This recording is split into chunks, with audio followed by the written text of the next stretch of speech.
So, ladies and gentlemen, hope everyone is doing well. If you've been following this channel along the way, you probably noticed that I'm a huge advocate for the LTV to CAC ratio being the ultimate business indicator that actually indicates if your business is actually growing or if you're stagnating or if you're actually losing money. A lot of people in the e-commerce space are kind of biased towards ROAS, all of these short-term focused metrics, let's call them fundamentally flawed metrics, where you're incentivized to track that metric because the agency that you're working with telling you that that's the metric to track, right? Not knowing that the agency is telling you that because they learned it from a course. Right? So when you start to unpack what's going on in the agency world, you literally start seeing that a lot of these players, a lot of these so-called experts are actually just glorified course regurgitators, right? So people who regurgitate what they have learned in the course because that's convenient. There's no deep research, there's no data analytics, there's no heavy lifting involved. And so what they do is they just regurgitate what they learned in the course, they repackage it and then offer it to you at a hefty premium. Obviously, that's not where you want to be at. What you want is actual growth, sustainable growth, and growth that is appealing to investors, potential buyers, potential hires, so people who actually see that your business is growing and want to work with you, and obviously to you as the founder, because that's ultimately the goal, is to be proud of what you have built, right? So today what I want to do is really unpack the LTV to CAC ratio, explain to you why it is the model to go with and why it's the best indicator to show you if your business is actually growing, stagnating, or if you're falling behind. So without further ado, let's switch screens and I'll see you on the other side.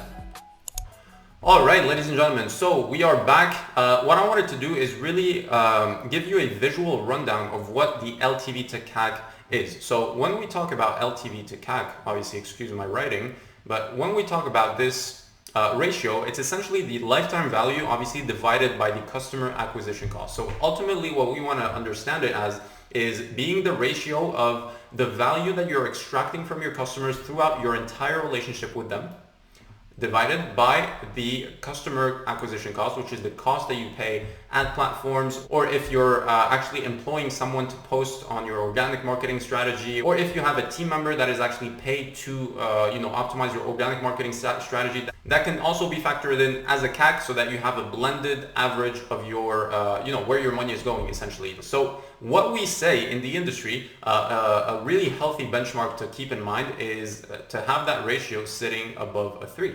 Okay. Now, why do we want that? That's because when an investor or when you're raising money or you're actually looking to exit your brand, or you're just looking at your business and trying to judge its health, you want to look at a business that is generating at least a 3x, right, when it comes to revenue or I'd say gross margin versus the expenses, right? So we want to be at least at a 3x. So this should be a minimum, right? Now, in some phases, you might be lower than that, but essentially on a longer time frame, you definitely want to keep that LTV to CAC above a 3. Now, how do you do it? Well, obviously, you want to play on two different fields. You want to play on the LTV and on the CAC. Now, as you can see here, the customer acquisition cost, the trend that is going on in the e-commerce space is that value is only going to go up over time. Why is that? Because platforms are getting more and more and more expensive, right? But let's look at how you can act on this number exactly, right? So let's say you're advertising for a product that's selling at $50, right? And then your acquisition cost is actually $20, right? So just above a 2.5x, right, on a ROAS or a return on ad spend on the front end sale, right? So the only way, or the only, I'd say, direction this can go is going down, right? Because that's what you want to do. You want to get it as low as it can so that then you boost this ratio, right? So knowing that the only way it could go is down, the hard limit that you have to actually go to that level is 0, right? You can only get it further to 0. You can't actually get paid to acquire a customer, right? So is it feasible for an e-commerce brand today in 2023 to get that number here at 0? The answer is no, right? So you might actually be able to lower it to, let's say, maybe 15, right? If you're really good, or you have a killer marketer team, right? That could be us, by the way. You can actually lower it to $10, right? Or $12, whatever that number is, right? If you're a godlike marketer, right? You can maybe get it to $7, right? If you have a very aggressive offer, very aggressive, during a very aggressive season, let's call it Black Friday or whatever, you could potentially get it to that level, right? And that in my eyes is very, I'd say punctual. That won't be like a trend, right? So essentially what I'm saying is there's only so much you can do by acting on this metric here, right? That's why a lot of people get kind of lost when it comes to advertising, because they're basically being hit by this hard limit here, right? And they don't understand it, right? They only want their ROAS to go up without understanding that the underlying metric that is preventing them from getting there is their customer acquisition cost, right?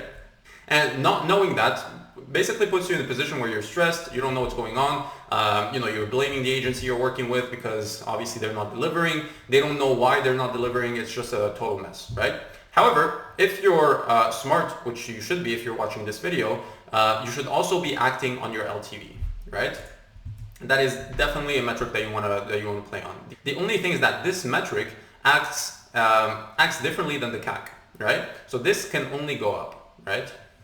Typically when you're doing your job correctly and you're actually striving to improve that number, the only way you can improve it is by it going up, right? So let's say you still have that $50 price point, right? But actually people come back 5 times a year, right? That's actually $250 LTV, right? LTV, right? So that puts us at an LTV to CAC of around, if you say that your CAC is 20, that's essentially 12x, right? 12.5x, okay? So essentially, if you say this customer that came at $20, generated $50 for you in the front end sale and then came back 5 times that year, and you didn't spend a single dollar to reacquire that customer, we didn't spend a single marketing dollar towards converting that customer that already bought from you, then you'd be sitting at a 12.5x. However, that's not realistic, right? So your LTV to CAC will most likely be around, let's say your blended CAC is around $80 or $90, then if it's $80, you'll be sitting at a let's call it 1x ROAS, right? Something like that, right? So that is a healthy number to be at, right? This essentially means that you have built a machine, an acquisition machine and a retention machine that mathematically makes sense for you to spend more on the machine you built to get more scale out of it, okay? I'm going to repeat that. This means that you've built a machine, an acquisition machine and a retention machine that actually makes sense mathematically for you to inject more capital or to allocate more capital towards it for it to generate more scale, okay? So this is a good sign. This is where we're actually good, right? In a good standing. However, let's take a look at a scenario where your product is, let's say, $30, right? Your CAC is, let's call it $20, right? Your LTV, right? This means that let's say people actually come back twice per year, right? Your product is not that appealing, doesn't really solve a pain point. The price point is not right because it's only $30. Your ROAS is what, 1.5x, right? On the front end sale, right? You might make some money, you might make no money on the front end, but essentially they come back twice a year, right? So your LTV will essentially be $60, right? And then your LTV to CAC will be, let's say 60 over, let's say $30. That'll make it easier. That's a 2x, right? So this means that you're basically running thin on margins, right? You're still positive, but it's not as appealing. If someone had to buy the business from you, they would look at that number and tell you that you need to either increase your prices, make sure that you're actually solving a problem so that people can come back more, right? You can pull on more growth levers to actually extract more value from your customers. You can lower your CAC. There's a lot you can do to increase that LTV to CAC, but this number wouldn't be appealing to any seasoned investor or buyer or whatever, right? That wouldn't be an appealing number, right? So that's the theory, okay? Now let's say, for example, that your LTV here, right, for the first product, so the $50 price equals 50, right? Your CAC, we said, was equal to $20, and your LTV was actually 250, right? Okay, so that means your LTV to CAC equals, if it's a blended CAC that we're looking at, 250 over. So let's say you actually have that CAC and you divide this, that would be 12.5x, right? So this is a scenario where someone who isn't seasoned and doesn't know what the LTV to CAC is would say that, hey, we're good to go. We just need to keep going as we are, and you know, things will pan out really well for us, right? And you might be right. However, having an LTV to CAC ratio that is bigger than 5, so we're not talking about 3x, we're talking about 5x, means that you're growing too slowly, okay? This means that you have so much room to inject capital into the business again that it's actually preventing your business to grow even faster. So this is where we tap into speed of growth, okay? So if your business is operating at an LTV to CAC that is bigger than 5x, you should seriously consider spending more on marketing, thus increasing your CAC, which means that you will lower this ratio, but you will extract more value because you're acquiring more customers. This is a green light for you to spend more and not look back, okay? If you have an LTV to CAC that is bigger than 5, you're growing too slowly. If your LTV to CAC, is smaller than 3, then you're losing money, right? Not always the case. You can actually be making money, but you're not making as much money as you can, right? And that's a signal for you to start looking at the fundamentals of your business. So LTV, CAC, and the components that make those two metrics. So LTV, for example, could be AOV. The CAC, it could be the website conversion rate, the CTR, how appealing your ads are, how appealing the product is. Is the product actually solving a problem? Do you actually have product market fit, or are you just winging it, etc., etc. Those are the top 2 signals. So LTV to CAC superior to 5, you're growing too slowly. You need to be growing faster. You need to inject capital and actually play on this number to increase it, right? Because as you may have heard, once you start spending a lot of money on ads, your CAC tends to go up, right? That's what we call entropy, right? And in a system, with time and with scale, entropy starts to kick in, which means the system tends to break. In this analogy, the CAC tends to actually go up, right? And the advertising system that you have built tends to basically break, which means that your ads are becoming more and more expensive as you scale your budget, right? And that's totally normal, right? But in this case, since we have so much room to play with, it makes sense to inject a lot of capital so that we can grow much rapidly, okay? In this case, the LTV to CAC less than 3, that means that you're losing money or you're not making as much money as you would want to make to sustain your business long term and to actually have an appeal to third parties. So if you want investors to invest in your business, if you want people to buy your business, if you want to exit your business, whatever the case may be, this is the metric that will tell you if it will be appealing or not. And in this case, it's not. Okay. Now, in terms of visuals, right, I wanted to leave you with this. So let's say we have a graph here, right? And we would have, this here would be dollars, right? And this here would be time, okay? So this would essentially be like this, and then this would be red. These would be your expenses, okay? So let's call it CAC, since that's the main expense. And let's have another line, which would be a linear, and it would be in green, okay? And these would obviously, like you may have guessed, your profit, right? So how much money you're actually making. And this is over time, right? So over time, what we want to understand from this graph is that the CAC or the expenses are only going up. There is no scenario where your CAC is actually going down in a long time frame. So this could be 1 year, 2 years, 3 years, 4 years. It could also be in months, but essentially just to demonstrate the purpose of this graph is to show you that on a long enough time frame, your CAC is only going to go up. Advertising costs are not going to get cheaper. They're only going to get more and more expensive. Your profits, hopefully, are following the same trajectory, which is you are only making more and more money as you become a seasoned entrepreneur or a seasoned brand owner, right? You acquire more skills, you have more insights, etc., etc. So typically what we see is that over time, most brands tend to scale their revenue, and that depends obviously on the growth rate, etc., etc. But typically, if we model this as a linear growth curve, this is what we see, okay? Now, this in the middle is what we call free cash flow, right?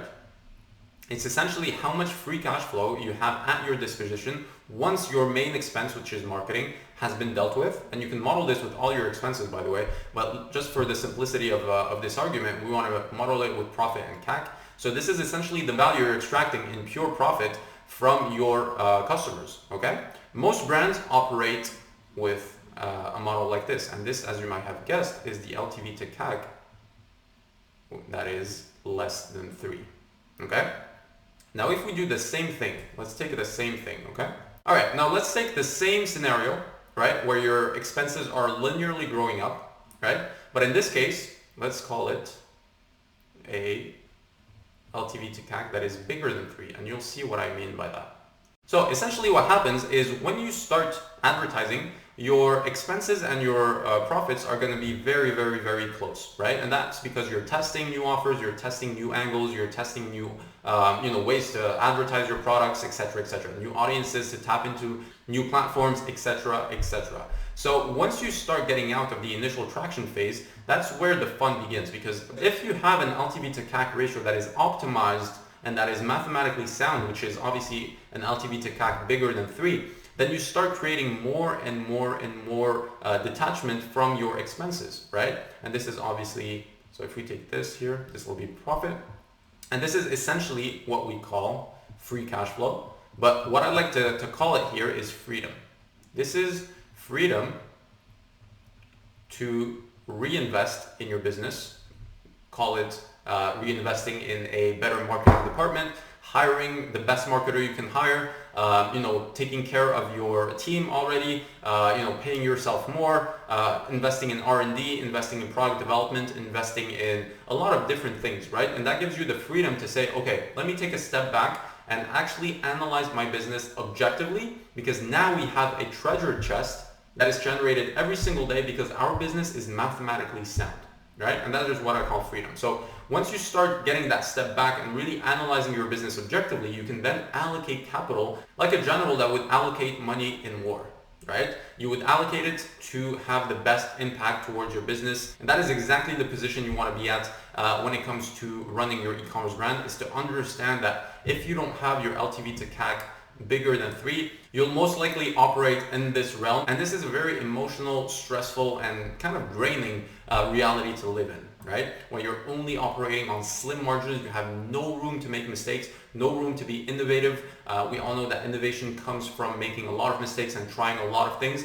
Here, you don't have the luxury to do that, right? Whereas here, you can actually do whatever you want. You can either pay yourself, buy yourself a Porsche, hire the best marketers that are out there, hire the best copywriters, the best product developers, etc., etc. There's so much room to do, and that is what we call freedom.